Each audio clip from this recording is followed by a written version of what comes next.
In today's lecture, I want to give you an idea of what's coming in the next few lectures in terms of applying many of the techniques for dealing with cash flows we've talked about before into engineering decision making.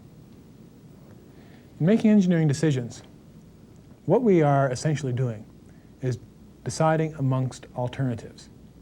Given several different choices of courses of action, we have to choose one. The choices might simply be doing something over not doing it, or there may be a number of different alternatives available to us. But in either case, it's a choice.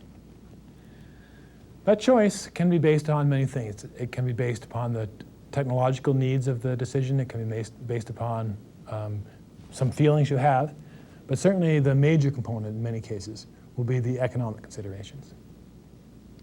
By looking at cash flows, as we have in the past, we have developed tools for making comparisons among alternatives that are composed of different cash flow structures. And we want to compare two things. For example, let's say we have two choices for a machine to do some operation on the plant floor. They will have different costs and different savings and so forth. And to compare them fairly economically, what we have to do is to convert them into a common comparison into terms that we can compare them in a common way. And that's what we're doing over the next couple of weeks, actually, is looking at different ways of comparing these economic alternatives in a fair way. There are three standard ways. The first way is called present worth comparisons. The idea of present worth is quite clear. That's a dollar value today.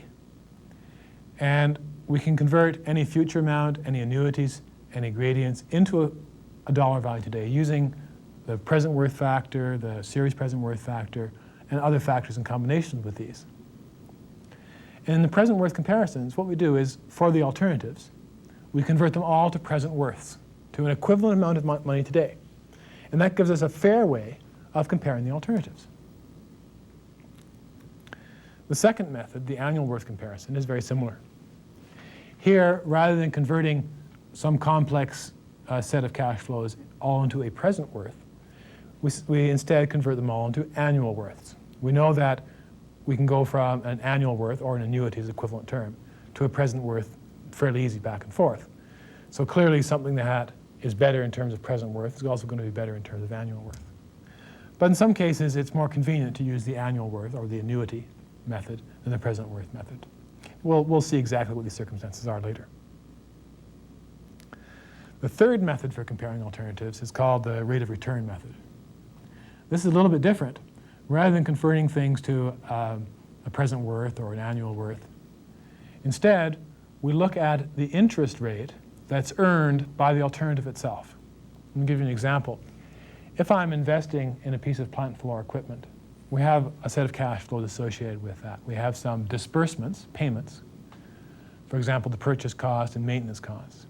And we have receipts, or money coming in terms of savings, either labor savings or raw material savings, something like that, and perhaps other savings as well. So in a way, this is like an investment. You're investing money in buying the equipment and in the maintenance, and you're earning money in the savings.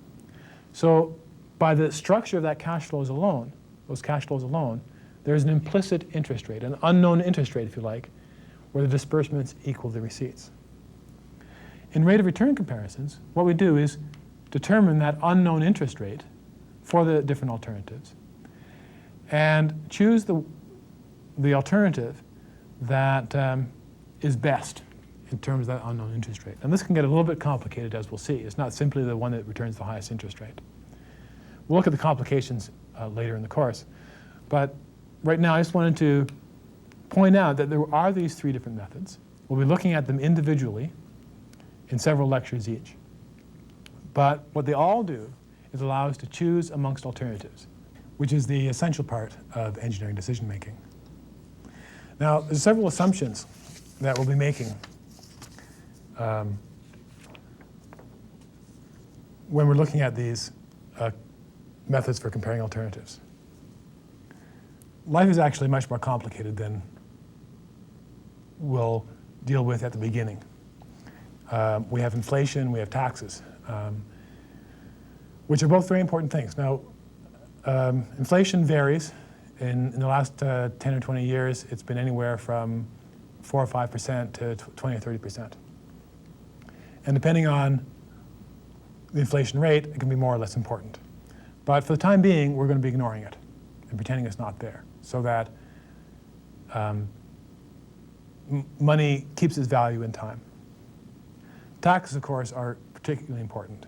Depending on who and what you are, taxes can vary from virtually nothing to 50% of income. Taxes are very important. We will be dealing with them and inflation later, but they complicate things a lot. So for the time being, we're going to be ignoring them.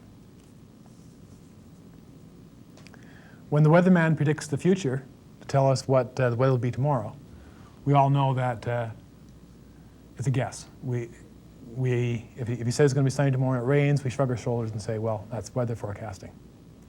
Same thing happens with future cash flows. If I say I'm going to put a widget grinder on the plant floor and it's going to save $10,000 per year over the next 20 years, it's probably less accurate than the weather forecaster. Things change, particularly in society now. It's very difficult to make future estimates about cash flows. Things change so quickly with technology and with competition from developing countries and from other sources.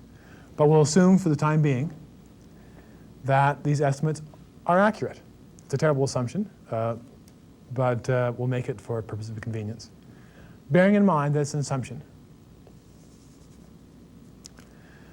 Secondly, or thirdly, investment money. If we see something to invest in, whether it be a new car for ourselves or a new stereo system, or for a company to invest in new plant equipment, often the biggest difficulty is finding the money to invest. It may be a good idea for us to buy a car because we can save money driving to work and earn money, or we can take a job we couldn't otherwise take, but if we can't borrow or earn the money to buy the car in the first place, it doesn't matter how good an investment it is. Same thing with a company. It may be an excellent investment to buy a particular piece of equipment, but if it just simply costs too much, or the money isn't available, it can't be done. For the time being, we're going to assume that investment money is available. Fourthly, most decisions, I think it's fair to say, are made on the basis of emotion. You buy something because you want it. Whether you're a company or a person, that's often the case. That underlying want, the source of that can be from many different sources, including economic costs. But often the economic costs are of very small importance. Sometimes they're not. These other factors that affect your decision, whether it be the persuasiveness of the salesman, the color of the car, or whatever, are called intangibles. They're things that you really can't easily convert to dollars and cents, and often control the decision more than the economic costs. We're going to be ignoring those. Not to say that all decisions should be made on economic grounds, but more to say that the economic grounds are ones we can calculate. They can provide information to our emotions, which actually cause us to take the decisions. And we'll recognize that the economic components are only one part of what makes us choose one thing over another. We will deal with these intangibles in a more rigorous way later in the course, though, too. But in short, we're going to take all these four assumptions, and then certainly the next 3 or 4 weeks, and ignore, if you like, these real things. These are real considerations that control behavior in real life, but we'll ignore them and deal with the narrower set of economic issues instead. Thank you.